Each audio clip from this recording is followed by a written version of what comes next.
সবাইকে স্বাগত জানাচ্ছি পাশকরি অ্যান্টিবায়োটিকের সমাজবিজ্ঞানের আলোচনায়। এখন আমরা যেটি নিয়ে কথা বলবো সেটি হচ্ছে সমাজ জীবনের প্রভাব বিস্তারকারী উপাদান, মানে কোন উপাদানগুলো সমাজ জীবনে আমাদের প্রভাব বিস্তার করে।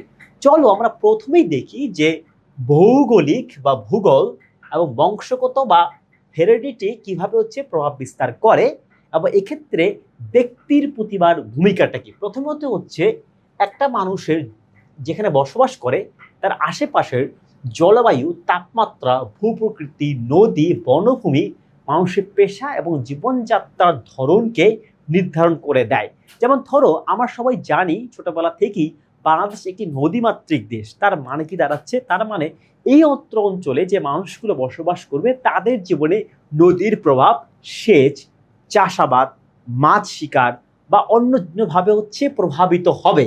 এবং এই জায়গাটাকে আমরা বলছি, এই যে পরিবর্তনটা হচ্ছে, কেন পরিবর্তনটা হচ্ছে? নদী নামক ভৌগোলিক উপাদানটি থাকার কারণে এই পরিবর্তনটি হচ্ছে। এরপরে যদি আমরা বংশগতি দেখি, বেসিক্যালি বংশগতি বা শারীরিক গঠন এবং মনস্তাত্ত্বিক বৈশিষ্ট্য বেসিক্যালি অনেক ক্ষেত্রে উত্তরাধিকার সূত্রে পাওয়া যায়। যেমন ধরো, যেমন আমাদের যদি আমরা একটু খেয়াল করি যে আমাদের বাংলাদেশে যে মানুষরা, আমরা যারা আছি বাংলাদেশে বসবাস করি, এদের কিন্তু দেহের উচ্চতা কিন্তু একটা ধরো 5 ফুট থেকে 5 ফুট 8 ইঞ্চি পর্যন্ত হয়।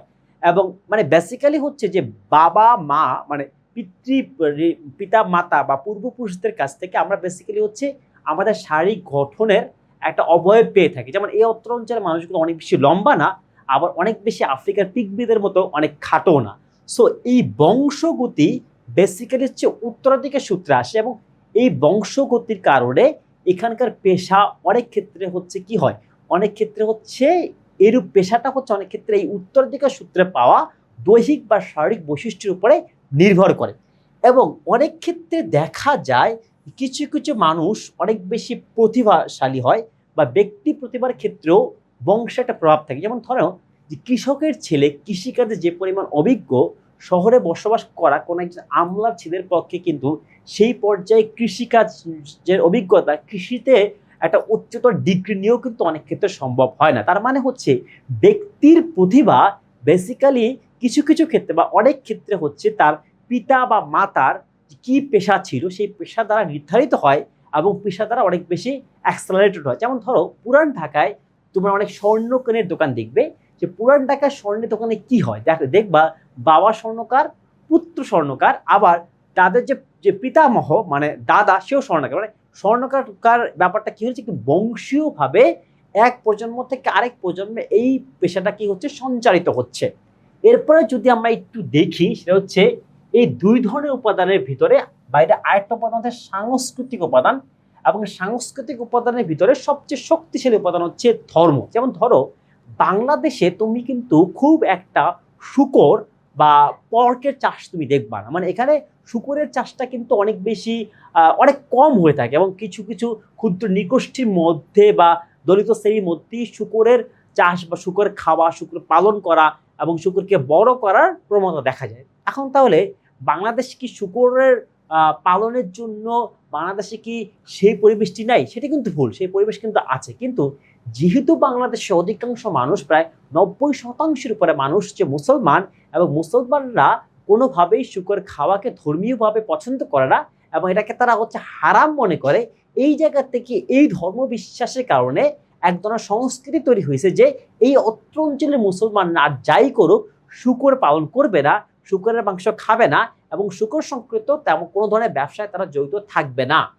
এবং এরপরে যদি আমরা দেখি সামাজিক উপাদান, এখানে হচ্ছে আরেকটা বিষয় হচ্ছে সমাজে সামাজিক উপাদানগুলো যদি আমরা একটু খেয়াল করি, এক্ষেত্রে আমাদের সবচেয়ে গুরুত্বপূর্ণ উদাহরণ হচ্ছে সোশ্যাল বন্ডিং। তুমি দেখবা যে গ্রামে যে সামাজিক যে পরিস্থিতি মানে সোশ্যাল বন্ডিংটা যত বেশি স্ট্রং, তুমি দেখবা একই দেশে মানে এই বাংলাদেশেই ঢাকাতে কিন্তু সোশ্যাল বন্ডিংটা অত স্ট্রং না। যেমন ধরো ঢাকার একটা বহুতল অট্টালিকাতে দেখা যায় যে এক ফ্লোরে হয়তো মানুষ মারা যাচ্ছে, আবার আরেক ফ্লোরে মানে এক ফ্ল্যাটে মানে কোনো একজন বয়স্ক মানুষ মারা যাচ্ছে, তার পাশের ফ্ল্যাটই হয়তো তার কোনো ছেলে বা মেয়ের বিয়ে হচ্ছে এবং এই একটা মানুষ মারা গেছে এই জন্য কিন্তু বিয়েটা থামছে না। কিন্তু তুমি যদি দেখো গ্রামে কিন্তু এটা হয় না। গ্রামে কি হয়, যদি কোনো পাড়ায় কোনো মানুষ মারা যায় ওই পাড়াতে যদি ওই দিন কোনো বিয়ের অনুষ্ঠান থাকে, ওই বিয়ের অনুষ্ঠানটা কিন্তু বন্ধ হয়ে যায়। মানে সমাজে এইখানে একটু খেয়াল করতে হবে যে সামাজিক যে উপাদান, সেটা হচ্ছে যে সমাজের ভিতরে যে সামাজিক উপাদান আছে সেইটা আবার সমাজকে প্রভাবিত করে। যেমন ধরো এই সোশ্যাল বন্ডিং এর তারতম্য হচ্ছে এক এক সমাজে এক এক ধরনের পরিচয় বা এক এক ধরনের বৈচিত্র্য বা এক এক ধরনের বিষয় সামনে নিয়ে আসে, যেটা হয়তো অন্য সমাজে আমাদের পক্ষে খুব একটা সম্ভব বা নয়, বরং সম্ভব হলেও সেটাকে আমরা দৃষ্টিকোণ হিসাবে বিবেচনা করি।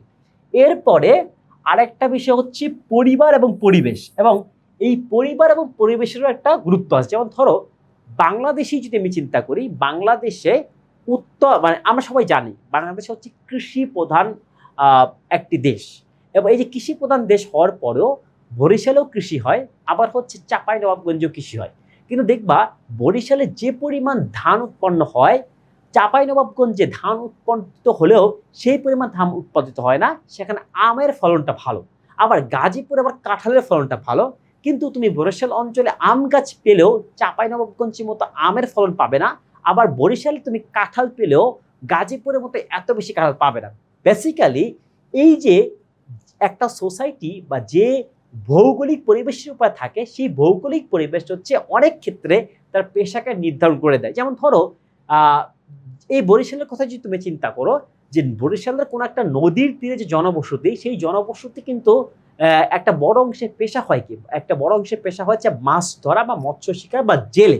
অথবা পটুয়াখালীতে যদি দেখো যে পটুয়াখালী কলাপাড়াতে একটা বড় অংশ মানুষের জীবিকার উৎস হচ্ছে জেলে। কিন্তু তুমি যদি আবার ঠিক একইভাবে বরগুনা অথবা জালকাঠির কোনো একটা উপজেলা দেখো, চিন্তা করো একই বরিশালের ভিতরে, সেখানে দেখবা যে মৎস্য শিকারী বা জেলেদের সংখ্যাটা কম। তারা মানে দাঁড়াচ্ছে কি, তারা মানে দাঁড়াচ্ছে যে ভৌগোলিক পরিবেশ আমাদের অনেক ক্ষেত্রে নির্ধারণ করে দেয়। কি নির্ধারণ করে দেয়?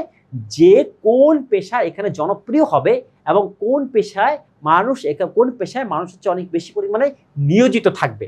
এখন যদি আমরা এইবার একটু আমরা ক্রিটিক্যাল জায়গাতে আসি, আমরা বেসিক্যালি হচ্ছে এইখানটাতে দুইজন ব্যক্তির কন্ট্রিবিউশনের কথা পড়বো। একটা হচ্ছে মন্টেস্কো এবং একটা হচ্ছে কার্ল মার্কস। মন্টেস্কোর একটা গুরুত্বপূর্ণ স্টেটমেন্ট হচ্ছে শীতল জলবায়ু স্বাধীনতার অনুকূল। মানে মন্টেস্কো এইখান থেকে একটু আগে বাড়ায় যে কথাটা বলতেছে যে জলবায়ু শুধুমাত্র পেশা আচার মানে ভৌগোলিক পরিবেশ শুধুমাত্র পেশা আচার আচরণকেই নির্ধারণ করে না, অনেক ক্ষেত্রে মানসিক জায়গাটাও নির্ধারণ করে। মন্টেস্কোর বক্তব্য হচ্ছে যেসব এলাকা কোল্ড, যেসব এলাকা ঠান্ডা, সেখানকার মানুষ অনেক বেশি পরিমাণে স্বাধীনতা পরায়ণ। যদিও মন্টেস্কোর এই কথা আসলে কতটুকু সত্য সেটা নিয়ে অনেক বেশি বিতর্কের অবকাশ আছে। কারণ যদি শীতল আবহাওয়া না থাকে তাহলে স্বাধীন দিন চেরাতটা যদি না হয়, তাহলে থাইল্যান্ড কিভাবে কখনোই কোনো রাষ্ট্রের অধীনে না থেকে বা উপনিবেশিক না থেকে সেটা শুরু থেকে তার স্বাধীনতা বজায় রাখছে। সো মন্টেস্কোর এই বক্তব্যের বিপরীতে আমরা চাইলে বক্তব্য দাঁড় করতে পারি, কিন্তু এখানে লক্ষণীয় ব্যাপারটা হচ্ছে যে জলবায়ুর কিন্তু একটা প্রভাব আছে, কিন্তু মন্টেস্কোর মতো করে এত বেশি প্রভাব হয়তো নেই। সেকেন্ড যে কথাটা সেটা হচ্ছে কার্ল মার্কস। কার্ল মার্কস হচ্ছে একটু কঠিন জায়গায় গেছে। কার্ল মার্কস যে কথাটা বলছে, উৎপাদন কৌশল হচ্ছে সমাজের বস্তুগত সংস্কৃতির নির্ধারক। আচ্ছা, কার্ল মার্কস হচ্ছে সংস্কৃতিকে বেসিক্যালি দুইটা লেন্স দিয়ে দেখার চেষ্টা করছে। একটা হচ্ছে বস্তুগত সম্পত্তি বা পার্থিব জায়গা থেকে, বা বস্তুগত সংস্কৃতি বা পার্থিব জায়গা থেকে বা ওয়ার্ল্ডলি জায়গা থেকে।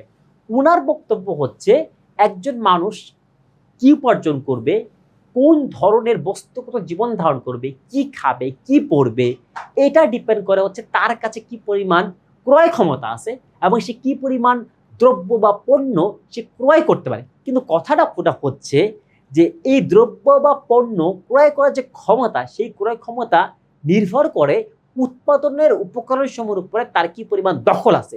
কার্ল মার্কস এখানে যে কথাটি বলছেন, কার্ল মার্কস বলতেছেন যে উৎপাদনের কৌশলের উপরে যদি অনেক বেশি দখল থাকে এবং সে তার কাছে হচ্ছে অনেক কিছু ক্রয় করার ক্ষমতা থাকে, এবং যেটা হয় সেটা হচ্ছে তার জীবন ধারণ হচ্ছে অন্যদের চেয়ে আরো বেটার হয়। কিন্তু তিনি এটাকে আরেকটু ডেপেজে বলছে, যদি সমাজে কিছু মানুষের যদি অতিরিক্ত সম্পদশালী হয় এবং অধিকাংশ মানুষ যদি দরিদ্র হয়, এই অতি দরিদ্র এবং অতি ধনী মানুষ হচ্ছে একটা কনফ্লিক্টে বা একটা সংঘর্ষে জড়ায় পড়তে পারে, যে সংঘর্ষ হচ্ছে এই সমাজের যে বৈষম্যের যে পরিস্থিতিটা আছে সেই বৈষম্যের পরিস্থিতিটাকে উল্টে একটা সাম্যতা নিয়ে আসতে পারে, যেখান থেকে আমরা পরবর্তীতে যে ইতিপূর্বে আমরা ইতিহাসে বলশেভিক বিপ্লবের কথা আলাপ করেছি, যে যেখান থেকে বেসিক্যালি হচ্ছে একটা রেভলিউশন হইতে পারে এবং সম্পূর্ণ রাষ্ট্র কাঠামো পরিবর্তন হতে পারে, যেটা কিনা আমরা দেখেছি যে রাশিয়াতে বলশেভিক বিপ্লবের পরে সম্পূর্ণ রাষ্ট্র কাঠামো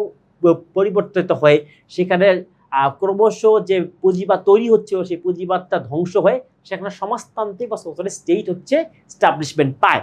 সো এই জায়গা থেকে যদি আমরা এইবার হচ্ছে বিস্তারিতভাবে বেসিক্যালি সমাজ জীবনে প্রভাব বিস্তারকারী উপাদানগুলো আলাপ করলাম।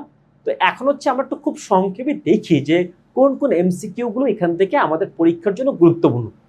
সো এই জায়গাতে আমরা যদি চলে যাই, এখানে প্রশ্নগুলো খুব সহজ, মানে একদম খুব সিম্পলিফাইড কোশ্চেন। এই পর্যন্ত কোশ্চেনগুলো খুব সিম্পলিফাইড। সেটা হচ্ছে কোন উপাদান কি প্রভাব রাখতে পারে অথবা কোন উপাদান প্রভাব রাখে। তার মানে প্রথম উপাদান হচ্ছে কি ভৌগোলিক, দ্বিতীয় উপাদান হচ্ছে বংশগতি, তৃতীয় উপাদান হচ্ছে সাংস্কৃতিক, চতুর্থ উপাদান হচ্ছে সামাজিক। এখন যদি আমি কয়টা এমসিকিউ পাবো? বেসিক্যালি 4টা এমসিকিউ। আবার এইখানে হচ্ছে ভৌগোলিক উপাদান কার উপরে বেশি প্রভাব রাখে, সেটা হচ্ছে পেশা। বংশগতিও তার হচ্ছে উত্তরাধিকার সূত্রে বা মনস্তাত্ত্বিক বৈশিষ্ট্যের উপর প্রভাব রাখে। সাংস্কৃতিক উপাদানও পেশার উপরে প্রভাব রাখে, সামাজিক উপাদানও কম বেশি পেশার উপরে প্রভাব রাখে। তো এই জায়গা থেকে আমার 4টা এমসিকিউ দেখলাম। দেখার পরে আমাদের দেখার বিষয় মন্টেস্কু কি বলছে। মন্টেস্কু জবের কথা বলছেন, এইটা একটা এমসিকিউ। এটা একটা অ্যান্টিবায়োটিক। সেকেন্ড অ্যান্টিবায়োটিক, এরপর আরেকটা অ্যান্টিবায়োটিক হচ্ছে কার্ল মার্কস হচ্ছে কার কথা বলছে বস্তুগত সম্পত্তি সংস্কৃতিতে কার প্রভাব বেশি, উৎপাদন কৌশল বা প্রোডাকশন ক্যাপাসিটি বা প্রোডাকশন টেকনোলজি বা প্রোডাকশন মিনসের পরে। সো আমরা এখান থেকে 6 থেকে 7টা এমসিকিউ দেখলাম এবং আমরা খুব বিস্তারিতভাবে সংক্ষেপে সমাজ জীবনের প্রভাব বিস্তারকারী উপাদানসমূহ আলাপ করলাম। এখন রইল হারাধনের শেষ ছেলে, যেটা সুপার অ্যান্টিবায়োটিক বা সুপার এমসিকিউ। এখানে সুপার অ্যান্টিবায়োটিক বা এমসিকিউটি হচ্ছে শীতল জলবায়ু স্বাধীনতার অনুকূলে। এইটা আসলে কার বক্তব্য? এটা হচ্ছে মন্টেস্কুর বক্তব্য। এবং সেকেন্ড হচ্ছে মানুষের দৈহিক ও মনস্তাত্ত্বিক বৈশিষ্ট্য উত্তরাধিকার সূত্রে যে পাচ্ছি, এটাকে বলা হচ্ছে উত্তরাধিকার, যার ইংরেজি হচ্ছে হেরিডিটি, যাকে আমরা বলি হচ্ছে বংশগতি। সো এর মাধ্যমে আমরা এই চ্যাপ্টারটার বিস্তারিত আলাপ করলাম, অ্যান্টিবায়োটিকগুলো দেখলাম এবং একটা সুপার অ্যান্টিবায়োটিক বা একটা সুপার এমসিকিউ দেখলাম। এবং তোমরা যদি পরীক্ষা আরো ভালো করতে চাও, এই আলোচনার সাথে যে স্লাইডটি আছে বা এই আলোচনার সাথে যে আমাদের ভিডিও, আমাদের যে হচ্ছে অ্যান্টিবায়োটিক শিটটি আছে, সেই শিটটি দেখতে পারো। দেখলে কি হবে? দেখলে তোমার হচ্ছে কাঙ্ক্ষিত প্রতিষ্ঠানে কাঙ্ক্ষিত সাবজেক্টে পড়ার স্বপ্নটি পূরণ হওয়া আরো বেশি সহজতর হবে। পাশ করে সাথেই থাকো। সবার জন্য শুভকামনা।